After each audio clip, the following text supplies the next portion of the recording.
Excuse me ഒന്ന് മാറിക്കേ hello, ശരണാലയത്തിന് വേണ്ടിയാണെങ്കിൽ നാളെ വന്നാൽ മതി. ഇവിടെ കോപ്പിയൊക്കെ ഔട്ട് ഓഫ് സ്റ്റോക്ക്. ഹലോ പറയൂ മാഡം. ഒരു മിനിറ്റ്. എന്താ എഴുതിയ വേറെ ഏതെങ്കിലും പുസ്തകം ഉണ്ടോ ഇവിടെ? ബെൻ എന്നയാൾ ഒറ്റ പുസ്തകം എഴുതിയിട്ടുള്ളൂ.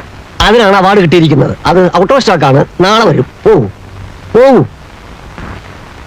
ഒരാൾക്കൊരു അവാർഡ് കിട്ടിയത് ചിന്നിയൊരു ബഹളമുണ്ടോ?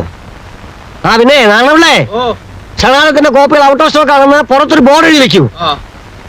പറയൂ മാഡം. അഡ്രസ്സോ എഴുതിക്കോളൂ.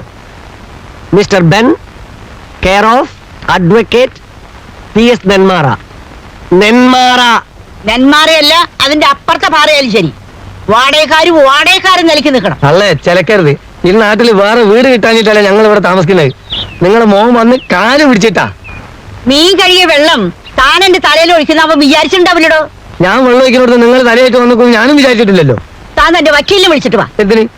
തന്നെ പോലെ കുരുത്തമിട്ടൊരു വേലക്കാരനെ എത്ര നാൾ വെച്ച് പൊറപ്പിക്കുന്നു എനിക്കൊന്ന് ചോദിക്കണം. വേലക്കാരനോ? പിന്നെ ഞങ്ങളെ ബന്ധുക്കളെ പോലെ ഇവിടെ കഴിച്ചു വിടേ. ഇപ്പൊ പോലെയായ